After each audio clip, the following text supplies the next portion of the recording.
Hi everyone and welcome to Film Dirt. Let's talk freely, shall we, about the last two episodes of All or Nothing Arsenal. It's a very interesting series, isn't it? It was a little look behind the scenes of what happened last season, and that's the 21-22 season. So overall, I think we have been almost whitewashed of all the real major issues on what happened during that season. As I mentioned in my previous two reviews of the batches of episodes released already, the few events that really should have been mentioned at least, that were completely ignored. Shall we start with the rearrangement of the North London derby that was supposed to be played in January, but they claimed one COVID case, and at the time that was enough for the FA to postpone the game. Now, I'm a neutral fan, so I wasn't really watching Arsenal or Tottenham at the time, and in all honesty, I only watch the English league from afar, watching highlights and just following scores, and that's about it. But I remember this story being all over the news, and it prompted the FA to change the rules, whereas I think you could only claim like 8 COVID cases, but that would mean that you had a kind of an outbreak within the club and the club had to close down. And, really you have to look at it as if you haven't got enough players to fill the team. That's when you can rearrange the game, not just with one case. And there was even talk that that one case was faked. Now, obviously we don't know if that's true. I mean, the test has to be conducted by an actual NHS body.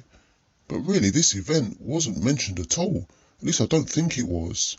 But the match was rearranged till after the transfer window, from January to May, I believe. And it turned out that Arsenal didn't manage to bolster their squad with new talent within the January transfer window and still lost the game 3-0. But to be fair to the documentary makers, these two final episodes, they did show a lot of the failures of what happened at the club. I mean, really, you couldn't avoid it. You couldn't even really sugarcoat the fact that they finished 5th after holding on to top 4 for most of the season.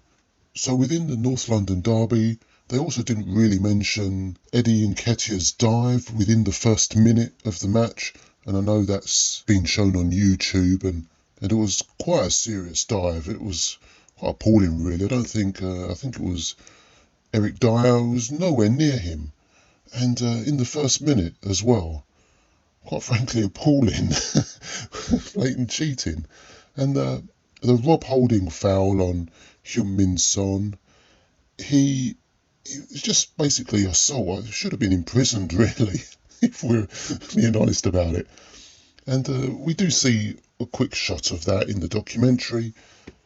But overall, you can tell that Arsenal did have final cut. They didn't want to really be too honest and have it be a negative documentary. But I really think they should have at least gone all warts and all, if you like. So other than that, we get some nice little looks at positive events, like the fan that wrote to Saka, just to give him his pocket money because he was racially abused after missing a penalty in the World Cup. And that was a really nice little story. And actually, Saka has become quite a good penalty taker. I know we saw a couple of instances where he did convert his penalties successfully. So, that England match, it was just one of those things, I think, and no one deserves to be racially abused for playing for their country, whether they win or lose. I mean, you've got to have some balls, really, to step up and take a penalty in front of the world's cameras. I'd like to see a lot of these so-called fans that do racially abuse footballers and throw things on the pitch. And, we've seen bottles, coins and bananas, haven't we? And not just black players. It's an absolute disgrace. They wouldn't have the guts to stand on the pitch and convert a penalty with all their friends and family watching. That mentality isn't made for high pressure sport. So other than that, we get more looks at what Mikel Arteta does to motivate the players. And although really he failed in this instance because they had a terrible end to the season, we see his techniques. He used the light bulb this time to show his players to turn on the light. And then I think they went on to lose that game. And there was another instance as well, I don't recall. He does comparisons to emotion. I did touch on that earlier. He does use emotion as the driving force of winning matches. And that's just the man he is, and he's really got to be commended for that. But also, it's a little bit odd, isn't it? And as I said earlier, he has been compared to David Brent by using slogans and talking to his players as if they're children. And you get some blank expressions in the background, which I think is quite funny. But stepping back and looking at the whole bigger picture, I think really this Arsenal side hasn't really got that many really top players. I mean, there's a few prospects here. Obviously, Bukayo Saka is a 5-star player. I mean, that's clear to see. The boy's got a lot of talent there. And I'm not really convinced with Smith Rowe. Yes, he's a good player. And he probably will turn into a good player, possibly. But really, the top world-class bracket, I don't think he's quite there. And a lot of the other players, I think maybe Pierre-Emerick Aubameyang was in that bracket, but he fell out with the club or the manager.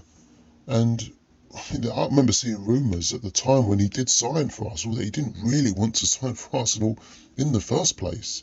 And he became disillusioned with various things.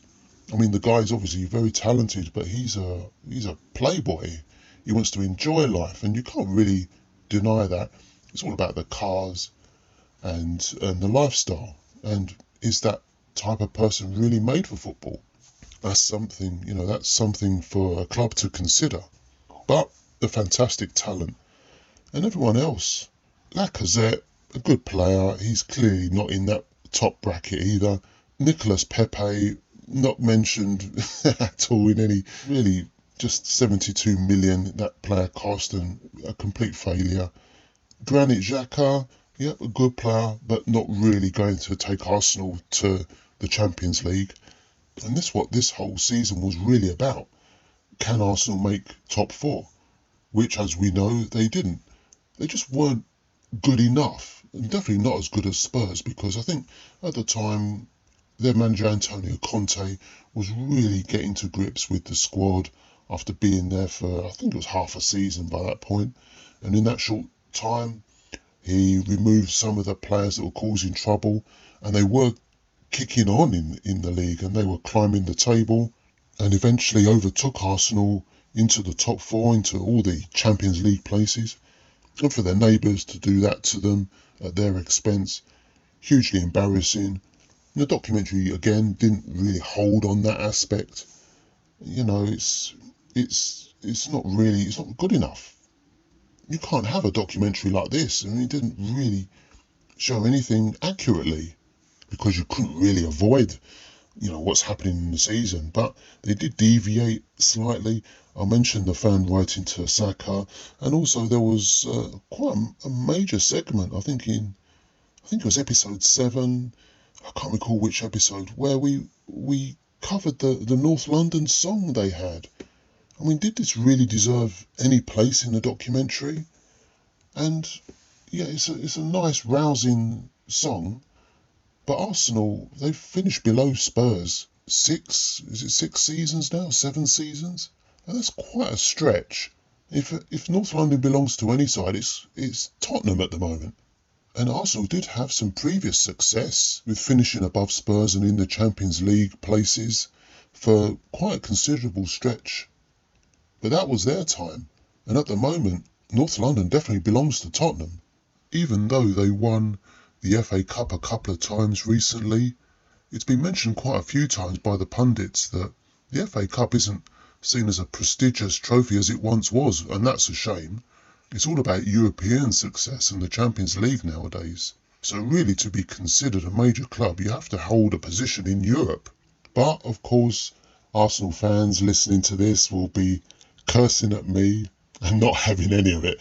And I can stand that, because football, this is what football's about. It's all about rivalry and bragging rights. But I don't think this documentary helped by showing an accurate look behind the scenes on what happened. You expected a lot more arguments and a lot more bad news, but what we got was a sugar-coated puff piece, in my view, and they did deviate slightly in other aspects to cause a misdirection or deflection. This is not how that season went. So overall, I can only really give this a 1 star. And this documentary definitely wasn't as good as the Spurs documentary a couple of seasons ago. I think we got a much more accurate look at what happened to Tottenham in that season, which also wasn't successful really. And the Man City documentary was incredibly interesting. They're a highly successful team and still are, just as the title of the show, All or Nothing, states. So that's my review and summary of the All or Nothing Arsenal documentary. Let me know if you agree with my observations in the comments below, and like and subscribe as they always say, and I'll speak to you again for another review soon. All the best, take care.